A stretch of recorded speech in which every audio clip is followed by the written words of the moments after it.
Welcome back to Fourth Down and D. I am your host, D. Capri, and it is good to bring you another video. So this video, what we're going to be doing a reaction video as well as the preview video for the game coming up this week against the undefeated Rams. You know, we're coming into the Dome. Huge football weekend. Everybody's excited here in Louisiana. The days won't go by fast enough. I'm trying to speed up work. I'm trying to do everything because I already know. You know what I'm saying? I'm drinking plenty of water too because I know my liver going to be mad at me this weekend. So, what up, fellas? What we got for the game this past week? What y'all got from it? Well, go ahead, Drew. Impressive. That's impressive. Impressive. Hey, that's coming from you, dog. Yeah, I know, man. That's saying a lot. I'm usually cynical about the games and and kind of hard about it, but nah, that was an impressive win. Championship teams find a way to win, even when the game started out, with just that the overall feeling of just one of those games. You're on the road, Right. They hyped up, they started getting to their groove, and it was kind of like that turnover, which that's what great teams do. Absolutely. They have the ability to change momentum, which a lot of people don't believe in momentum, but momentum wins championships, believe it or not, man. That fumble sucked the life. That's why I said like great teams are able to do that, man. Championship teams are able to, even when the odds are down, to be able to change the momentum and the energy in the game, and that's what they did. And once they got it back, the thing I love is once the Saints got it back, there was no going. There was no looking back. It was put the gas down. There was no looking back after that. And that's what I think I like the most is once we got control of the game, they didn't give it up. And the time of possession was just ridiculous. Yeah, we just held the ball. That's Davenport. Yeah, Marcus Davenport. Hey, two first. Hey, bro, he's starting to look freakish. Yeah, he's starting to look freakish, and the thing about it was our interior line, man. push up there. Sheldon Rankin was just, he was dominant, man. So,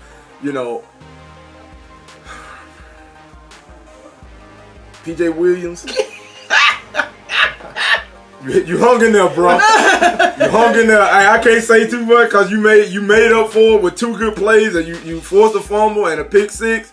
You hung in there, but that's still the only thing that it's almost like, you remember on Lord of the Rings, the dragon, he had that one scale that was loose. Just one scale. That one scale, you had to aim for it. That's, as dominant as our team is, we have that one weak spot. And teams are going to exploit it, especially a team like the Rams, And let's get to the Rams, and the game in Minnesota kind of spoke for itself. The Saints just completely dominated. I mean, that game was over once we got that fumble and we scored right before half. We never lost control. I mean, it was over. Yeah. But let me say this about the Rams game before we move on. What I like from not the Rams game, the Vikings game, but what I like from the Vikings game was, first of all, shout out Big Sheldon Rankins. We ain't had good nose tackle play in years. Right, and he's not only disruptions, he's actually sacking the quarterback, and that means a lot. Mm-hmm. But shout out to, of course, Alvin Kamara, but Mark Ingram. Now, I'll ask for Mark Ingram to have a big game this last week. People won't see it as a big game, but some of the runs and plays Mark Ingram had this past game were very big and crucial situations. Right. Third and ones, he was just barreling over people. Right. It was a little swing pass he caught out, and it was him one-on-one with the cornerback. He tried to do a little juke at first, and then he just put his head down and ran him over for 8 yards. Ran him over for 8 yards, so our backfield, Drew only threw for 120 yards. Right. 18 of 23, one touchdown, one pick. He finally threw a pick, which I can't get mad at. The ball just kind of sailed on him. But he has pressure. He has trouble with pressure. Yeah, pressure up the middle. It was right in his face, but he said he still could have made the throw. I believe him at this point. The ball kind of sailed on him, but we don't need Drew, and this is what stuck out to me. We didn't need Drew Brees to throw for 350 yards to win the football game as dominant as we did. Mm-hmm. And it was a dominating win. So go ahead. And then too, add on to it though, they pretty much kept old Taysom Hill package in check too, and yet we still absolutely. Taysom Hill still threw for one though. Oh yeah, he did throw for one. That wasn't no catch. That wasn't no catch. He can throw MT. That was a catch, bro. That was a catch. MT, hey, it was a catch, dog. Hey, if you that joker drug the ball, all that Blackstone shit. That was his hand. But it was pass interference, so it wouldn't have mattered. It wouldn't have mattered. So I just like I said, for them to they man, hey, my auntie was walking in the background just then. She came and looked like, hey, bro, what y'all doing here? Go ahead. but the thing is that they game plan. Minnesota game plan for this. As you can see, even when Taysom Hill, he checked out of it because it actually was supposed to be like a run pass option. But the thing was that he checked out of it and threw it deeper because the safety crept up. I like that package. As you see, you saw Bridgewater out there. You saw Breeze. Yep. I want y'all to watch something though. If y'all go back to the film, they are sagging off big time against Drew Brees. Yep. That play gonna come in handy. I think it's gonna be a playoff play. It's gonna be a playoff play where they actually on the goal line. Throw it to Drew Brees. And Drew is athletic. He got good feet now. They're gonna throw it to Drew Brees or Terry Bridgewater, one of the two. Fuck Drew Brees. That's gonna be the worst play call in the history of the but play. on the film though, they are actually they giving them too much credit. They sagging off for them a lot. We talk about NFL. You better throw that shit to Drew Brees. Sean Payton, if you listening, bro, don't throw that to Drew Brees, dog. just take that L a little, fight another down. Hey, bro, don't throw that money Drew to athletic, man. Don't do that. Right, But that's a play though that they conjuring up something with Terry Bridgewater and Drew Brees out there. It's gonna be 3 quarterbacks. because sooner or later the NFL, man, teams gonna start game planning for Taysom and Alvin Kamara. They already do. So they're gonna have to tweak it up some more. But like I said, that was just a dominating win from. I was kind of worried at first it was get picked on, but like I said, once great teams just they find a way, and I mean they found a way, they found a loophole, and they just last but not least, all advantage of it. Last but not least, shout out to Tommy Morstead, bro. Our special teams and big nuts Lutz. Yeah,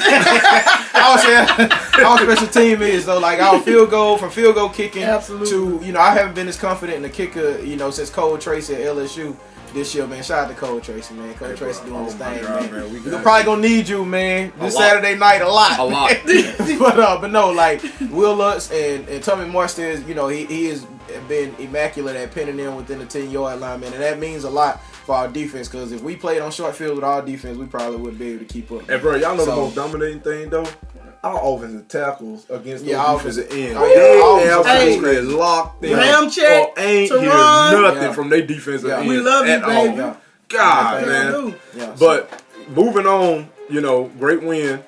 We made a statement there. The Rams game, looking forward. I want the Saints to win in a dominate fashion or just win the game. We need it because, like I said, I'm not too concerned about the Rams game as I am about Carolina in the future. Yeah. People overlooking Carolina. I agree with you on that. Yeah. People overlooking like Carolina because you understand that's Division 4. They are very familiar with us and they are for real. Carolina's for real. Yeah. Absolutely, I can agree with that. And and the way that the playoff bracket is shaping up, Saints gonna be 1 or 2. Yeah. Carolina gonna fall in that in the wild card category, and look, it's a possibility we have to play them 3 times again. So that's what I'm saying. The Rams, Saints match up well against the Rams. Believe it or not, because we can if the Rams we need teams that can score. We need teams. If you can score a lot of points, you can hang in there with the Rams. They secondary is hurt right now with Talib out. Yeah. And what's the other guy? Marcus Peters, I think. No, Marcus Peters plays for. Who the other guy for the Rams? But anyway, it's the 2 of their best cornerbacks out. But like I said, if you can, they front 4 is great, but we have a great offensive line. Exactly. That's why I said it counters up well with them. So like I said, I expect the Saints, to handle business, pretty handling in the dome, believe it or not, I kind of agree with that. I said the same thing, but the big game is the next game, so what I'm saying. I don't want to look ahead because the schedule makes me nervous. I told somebody else that. I don't know about the Rams yet. The only reason why is because Donald is on another level when it comes to defensive line. And then today, so they traded for Dante Fowler. Yeah. Oh yeah. So that's the point I'm making. Like, if anybody can give our offensive line some problems, it's Los Angeles Rams. And when Drew Brees is under pressure, then he turns into Brett Favre. He gets some Brett Favre-ish, and he will force him out there. Especially if he feel like he's falling behind. So I would have to see how that matchup goes. In the first couple series with their defensive line versus our offensive line, because without pass protection, our offense just don't work. You know, it's just that simple. I just don't see it. I hear you. You know, but I just don't see it. They get the I ball out watched so Donald quick. play this year, man. No, and absolutely. He is It's playing. the best D line I against the understand best. that. It's the best D line against the best O line. One of the best offensive lines. One of the best offensive No, lines. we the best. We the best, bro. I'm saying we the best, man. We keep Drew Brees clean, man. I'm just But saying. I don't feel like that's what a matchup is going to be. I think honestly for us, it's going to be our D line against their offensive line because they have a great offensive line. Yep. We got to get pressure on old boy back there. What's his name? Rams quarterback. Jared Goff. Jared Goff. Cup is back. Brandon Cooks always takes the top off the defense. Dear Lord, pray for our secondary because you know he's fast or whatever. But now they're protecting him so he can run the little route that he only runs. He only runs 2 routes. But now they best threat is the Woods though. He's very, Woods absolutely. fast. But you know what I'm saying, we always get beat deep because our secondary is questionable. Well, I mean, it's in the dome. It might be a shootout. If it is, that's good for us because that's type of games that we play. Right. But like I said, I'm worried. I want to see the first couple series between their defensive line. And because I really don't believe anybody in the league can keep up with us scoring. I really don't. No. Like as far as just scoring, because we could do it in 2 different ways. They can as well. I mean, they do have one of the best running backs in the league. That's why I say our defensive line. They do have one of the best running backs in the league. He's the best. So like I get it, man. But gotta stop Gurley. if it comes down to a scoring match because we're at home. I think we'll be able to pull that out. But I do agree with my brother on the Carolina game. Cam Newton is looking like he's winning grimy ways. Mm-hmm. It's not like he's just coming out and just, super impressing there. It's just he's grinding the game out. He's taking the licks. He's not complaining about it. He's just getting up and balling out. And they coming from behind in some of these games, too, which makes it a team scary. Right. Like they that get was down. a big win in Philadelphia coming behind like that. They getting down and they not quitting. And that's the type of teams you don't want to see in the playoffs. And they may quit work on the Ravens, too. Oh, yeah. But like I said, and that's a good point. Todd Gurley, it's an absolute. If we don't stop Todd Gurley, we're not gonna win that game. Yeah. Because he's the kind of running back that can change the game with big runs. He's their Kamara. Or he's the running back that can just get those 3, 4, 5, 6 yard constantly just pounding on the defense. And just keeping the ball. Catch out the backfield. That's what catch I'm out saying. the backfield, keeping the ball away from Drew Brees. I mean, if we don't stop him, then it's going to be a long game.